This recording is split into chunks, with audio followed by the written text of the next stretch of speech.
Բարև ձեզ, եթերում օրվա ամփոփումն է, ձեզ հետ է Արփինե Նավասարդյանը։ 19:00-ի դրությամբ առանձնացրել ենք հետևյալ լուրերը։ 2021-ի արտահերթ խորհրդարանական ընտրություններում վերարտադրվելուց ուղիղ 4 տարի անց 2025-ի հունիսի 20-ին Նիկոլ Փաշինյանն աշխատանքային այցով Թուրքիայում է։ Համացանցում արդեն իսկ տարածվել են լուսանկարներ, որոնցում Նիկոլ Փաշինյանի դեմքին լայն ժպիտ է նկատվում։ Կառավարության ղեկավարին Ստամբուլի օդանավակայանում դիմավորել է Թուրքիայի փոխարտգործնախարարը, սակայն երբ թուրքական պատվապահակախումբը ողջունել է նրան, նա միայնակ է եղել։ Թեև Հայաստանի ղեկավարները տարբեր առիթներով նախկինում մեկնել են Թուրքիա, բայց Փաշինյանի այցը առաջինն է, որի առիթը ոչ թե պաշտոնական կամ ոչ պաշտոնական միջոցառումներն են, երթմնակալություն կամ ֆուտբոլային հանդիպում, այլ հենց երկկողմ բանակցությունները։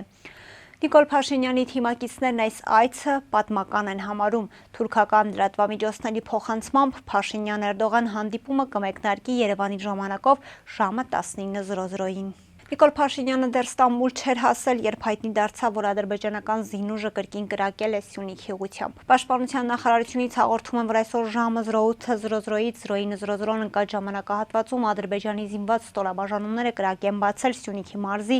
ներքին Հանդ բնակավայրի ուղղությամբ, ինչի հետևանքով վնասվել է բնակելի տուն։ Ըստ հաղորդագրության տուժածներ չկան։ Հայաստանի ռազմական գերատեսչությունը ադրբեջանական կողմին կոչ է անում հետաքննել ներքին Հանդի բնակելի տան գնդակոծման փաստը եւ հանդես գալ հրապարակային պարզաբանումներով։ Անհետ կորածների հարազատները բացել են Բաղրամյան պողոտան։ Վերջիններս հանդիպում են ունեցել համապատասխան կառույցի ներկայացուցչի հետ, որի արդյունքում համաձայնության են եկել։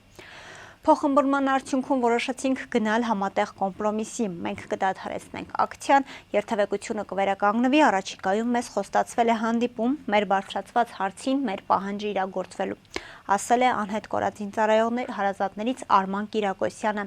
Նրանք բողոքի ակցիային իրականացնում ազգային անվտանգության ծառայության նախկին տնօրեն Աբազյանի պաշտոնանկությունից հետո պահանջելով, որ իրենց հետ հանդիպի ազգային անվտանգության ծառայության տնօրենի ժամանակավոր պաշտոնակատար Անդրանիկ Սիմոնյանը։ Մեզ պետք է լսել այն մարդուն, ով զբաղվելու է մեր անհետ կորած տղաների հարցերով, ով է այդ անձնավորությունը, թող գա, մենք կգնանք, մեր պագոնները չեն ընկնի, ասել է հավաքվածներից մեկը։ Հայաստանը շուրջ 1200 անհետ կորած անձի հարց է բարձրացնում։ Պաշտոնական տվյալներով 90-ականների սկզբից անհետ կորած է համարվում 993 հայ, իսկ 44-օրյա պատերազմից հետո 191-ը։ Այս պահին իրականացնում են սրբազան պայքարի կողմնակիցների լայնամասշտաբ ապօրինի ձերբակալություններ։ Այս մասին տեղեկանում ենք Սրբազան պայքար Facebook-յան էջից։ Քաղաքական հետապնդումների այս ալիքի պատճառը անհասկանալի է։ Փաստենք, որ այն մեկնարկել է Փաշինյանի Թուրքիայում գտնվելու պահին, ասվում է հրապարակման մեջ։ Ավելի ուշ հայտարարություն է տարածել 5 իրավապաշտպանների նախաձեռնությունը, նշելով, որ ձերբակալվել, բերման են ենթարկվել, բաժին են հրավիրվել ընդդիմադիր հայացքներ ունեցող ու ամենատարբեր քաղաքական ուժեր ու խմբեր ներկայացնող մի քանի տասնյակ քաղաքացիներ։ Կեսօրից հետո Երևանում ու մի քանի մարզերում սկսել է իրավապահների տեռոր, որը հիշեցնում է 1915 թվականի ապրիլի 24-ին նախօրեն, նշվում է հայտարարությունում։ Արցախի հանրապետությունից բռնի տեղահանված մեր հայրենակիցներն այսօր բողոքի ակցիա են իրականացրել կառավարության շենքի մոտ։ Նրանք բաց նամակ հանձնեցին կառավարությանը պահանջելով, որպեսզի վերականգնվի սոցիալական աջակցության ծրագիրը։ Բաց նամակում ակցիայի մասնակից արցախցիներն առաջարկում են վերանայել Հայաստանի Հանրապետության քաղաքականությունն Արցախից տեղահանվածների նկատմամբ, շարունակել բնակվարձի աջակցության տրամադրումն առանց տարբերակումների, քայլեր ձեռնարկել սոցիալական բնակարանների կառուցման եւ տեղահանվածներին տրամադրելու համար։ Արցախցիները նախորդին եւս ակցիա էին իրականացնում կառավարության շենքի մոտ։ Բողոքի ակցիա կազմակերպած քաղաքացիները 40,000-ական դրամի աջակցությունից դուրս էին մնացել ապրիլից, սակայն նրանց մարտից մեկնարկած բողոքի ակցիաներից հետո կառավարությունը որոշեց եւս 2 ամիս շարունակել ծրագիրը։ Նախորդին աշխատանքի եւ սոցիալական հարցերի նախարարությունից հայտնեցին, որ ծրագրում փոփոխություն չի նախատեսվում։ Աջակցությունից կշարունակեն օգտվել սահմանափակ թվով արցախցիներ, միայն անչափահասները կամ 18 տարեկանը լրացած, բայց բարձրագույն կրթություն ստացող քաղաքացիները, 63-ից բարձր տարիքի անձինք, կերակրողին կորցրածները, առաջին ու երկրորդ կարգի հաշմանդամություն ունեցողները։ ԱՄՆ նախագահ Դոնալդ Թրամփը 2 շաբաթվա ընթացքում որոշում կկայացնի, արդյոք ԱՄՆ-ն պետք է հարվածներ հասցնի Իրանին, թե ոչ։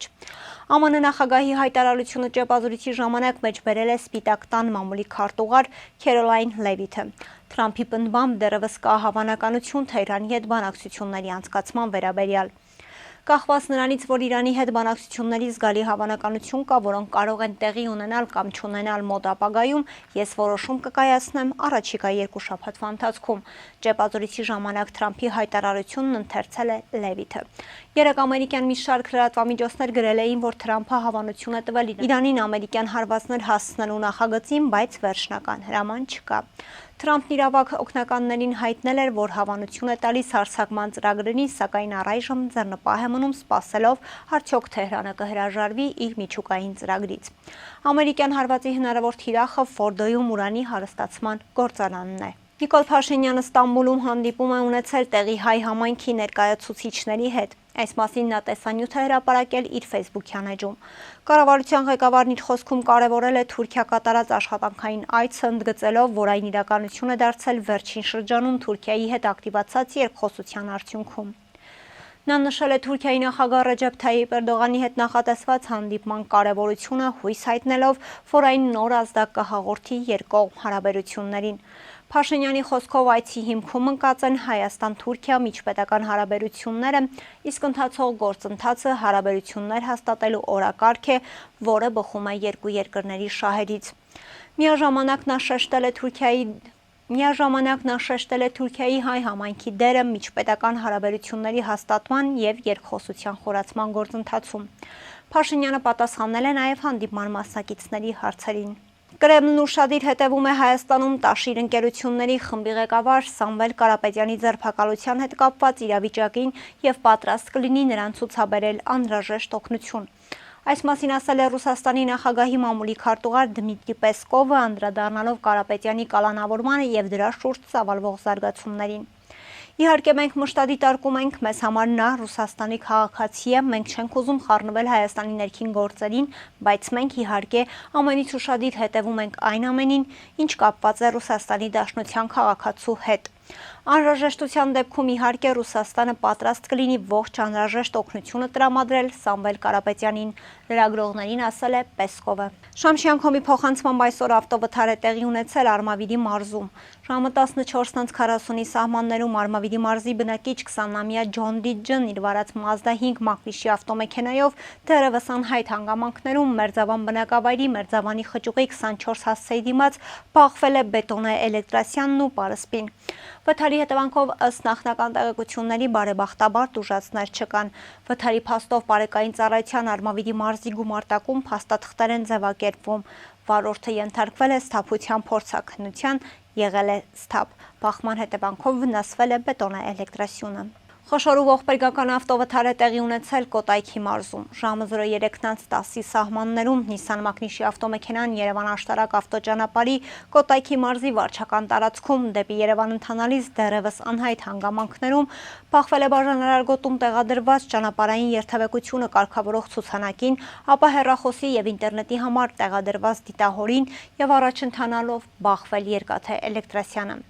Ինչպես դեպքի վայրից հայտնում է ֆոտոլրագրող Գագիկ Շամշյանը, վթարի հետևանքով 1 հոգի տեղում մահացել է, 2 հոգի տարբեր աստիճանի մարմնական վնասվածքներով տեղափոխվել են Արմենիա բժշկական կենտրոն։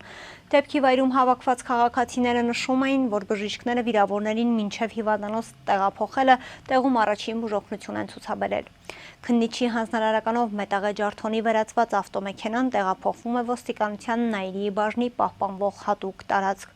Ֆոտոլրագրողը հայտնում է, որ բախման հետևանքով ավտոմեքենայի գազաբալոնը պոկվել և մոտ 30 մետր շպրտվել է, մոտ 25 մետրեր շպրտվել է երթևեկությունը կարգավորող ցուցանակի երկաթե ձողը, հայտնվելով բենզինալցակայանի տարածքում, բախվելով քարին և բետոնե սյանը։ Այսօրվա համար պատրաստել էինք այսքանը, կհանդիպենք։